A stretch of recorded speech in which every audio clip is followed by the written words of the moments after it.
Je constate malheureusement qu'en Afrique, nous sommes encore dans l'émotion, dans la propagande, dans l'inutilité.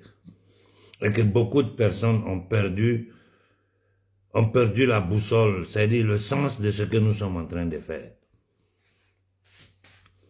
En Afrique, on peut parler de démocratie. En Afrique, chez nous, là, quelqu'un peut nous parler de démocratie.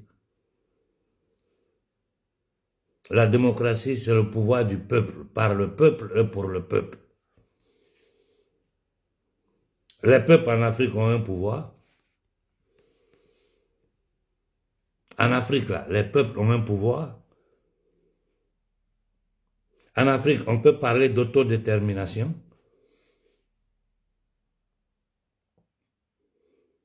De quoi nous parlons?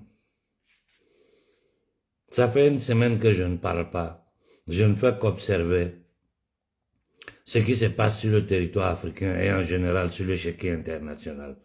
Je vais poser une question à tous ces panafricains, parce que c'est un mot que je vais même éviter maintenant. Qu'est-ce qu'une révolution? L'Afrique a-t-elle besoin d'une révolution, si ou non? Voici la question qu'il faut poser. Et à partir de là, nous allons essayer de réfléchir.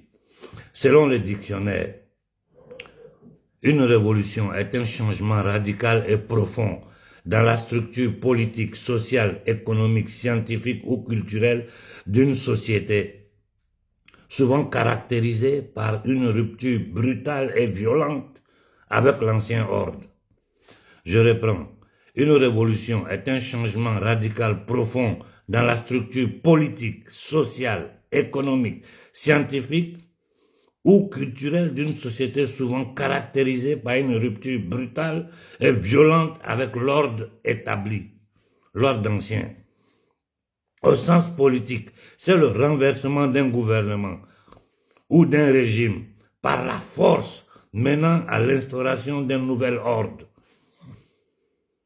Dans d'autres domaines comme les sciences, les arts, le terme désigne bouleversement majeur et une nouvelle orientation. Je reprends. Au sens politique, le renversement d'un gouvernement ou d'un régime par la force menant à l'instauration d'un nouvel ordre. Dans d'autres domaines comme la science, les arts, le terme désigne bouleversement majeur et une nouvelle orientation. Les caractéristiques clés d'une révolution, c'est quoi? Le changement radical. Contrairement à une réforme, faites très attention là. Une révolution et une réforme, c'est pas la même chose. Contrairement à une révolution instaure de manière irréversible un nouvel ordre différent de l'ancien.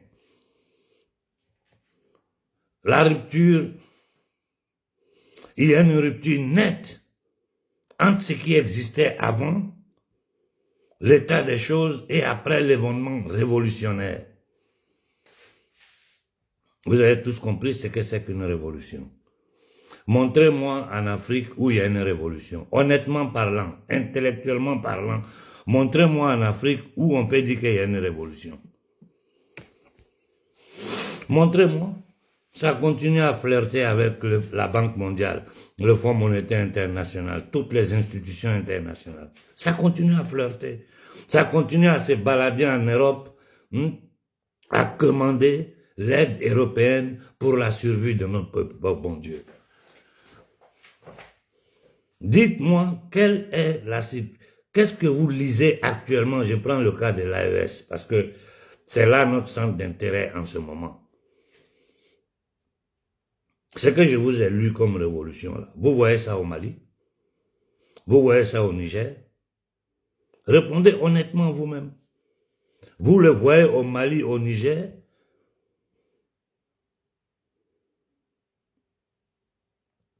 Arrêtons de nous blaguer nous-mêmes. Arrêtons de jouer avec le destin des futures générations. Quand un père, une société ne se pose pas cette question essentielle, qu'est-ce que nous allons laisser à nos enfants? Quel est l'héritage que nous allons laisser à nos enfants? Si vous vous posez ces questions-là, pères et mères, frères et sœurs, Si les gens commencent à se poser la question, parce qu'il faut avoir vraiment une conscience, c'est-à-dire être totalement libre, mentalement, intellectuellement, pour pouvoir poser certaines questions. Qu'est-ce que nous allons laisser à nos enfants, vu la situation actuelle de l'Afrique? J'ai posé la question, c'est quoi une révolution? Vous avez écouté. Je pose la question, ce que nous sommes en train de voir dans l'AES là, c'est une révolution? Ou au Mali, tous ceux qui ont envoyé les militaires au pouvoir sont en prison. Le pays est dans du désordre. Les terreaux attaquent à droite, à gauche, ça coupe les têtes, ça, du n'importe quoi. Au Niger, quelle est la situation qui a changé? Le Premier ministre se balade pour aller commander à droite, à gauche. C'est-à-dire, les gens là se comportent comme si l'Afrique n'a pas les instruments pour pouvoir se révolter. Comme si l'Afrique ne peut pas changer son destin si on ne sort pas de cette mendicité volontaire, de cette imposition coloniale, une soumission volontaire de ce que vous appelez les dirigeants africains, sans exception. Bon, au Burkina, il y a le jeune capitaine qui, tant bien que mal, essaie de faire quelque chose. Il essaie de mettre sur pied un programme que notre aîné Sankara avait tenté de mettre sur pied. Il essaie de faire travailler la société burkinabé. Il essaie d'organiser, de poser des actions qui peuvent donner un peu d'oxygène à la société burkinabé. Mais ça, là, ça ne peut pas libérer le Burkina. On n'est pas du tout sur la voie de la libération. Vous avez vu que nous avons dû intervenir pour que le capitaine mette hors jeu les inoculateurs professionnels sur le territoire burkinabé. Ça veut dire qu'il y a beaucoup de choses qui se font sans son consentement. Ça veut dire qu'autour de lui, il y a des lobbies, il y a des influenceurs, très souvent maçonniques, qui travaillent pour les intérêts des impérialistes contre celui du peuple burkinabé. Quelle solution nous proposons? Parce que tout le monde bavarde. Quand il va dans le monde africain, du matin au soir, la nouvelle schizophrénie des Africains, c'est partager des vidéos plus ou moins utiles, mais passer le temps à partager, sans jamais chercher à décortiquer ce qu'il y a derrière, sans jamais aller à l'essentiel. Et l'essentiel ici, c'est les voies et moyens pour arrêter les États-Unis d'Amérique en Afrique. Aucun gouvernement africain ne parle d'eux. Au contraire, il parle de coopérer avec les États-Unis, ceci, cela. Mais c'est-à-dire, on est dans un mensonge piloté par ces nègres des salons, ces esclaves des salons que vous appelez présidents, abusivement appelés présidents. Ils ne contrôlent pas l'économie, ils ne contrôlent pas la monnaie, ils ne contrôlent pas l'espace, ils ne contrôlent pas le territoire. Ils sont présidents de quoi? Ce ne sont que des gardiens des camps de concentration, des Africains indignes. Je répète, des Africains indignes, inconscients de la couleur de leur peau, qui ne pensent qu'à leurs intérêts personnels et à protéger le pouvoir maléfique que les Occidentaux ont mis dans leurs mains, parce que c'est eux qui décident qui devient quoi en Afrique, encore aujourd'hui.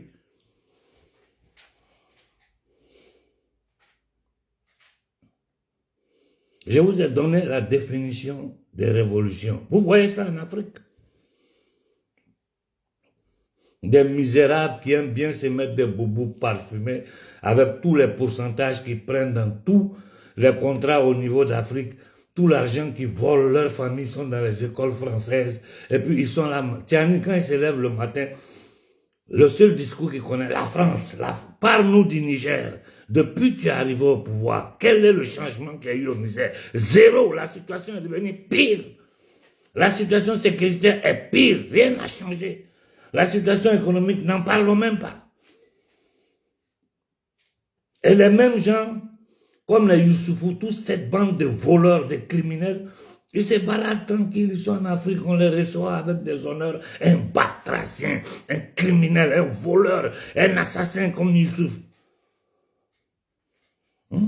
Les bazoomes, mais c'est du n'importe quoi. Au Mali, tu regardes aujourd'hui ce qu'on appelle le gouvernement de transition, cette dictature militaire malienne. Il n'y a que les gens de la France-Afrique autour de Koïta.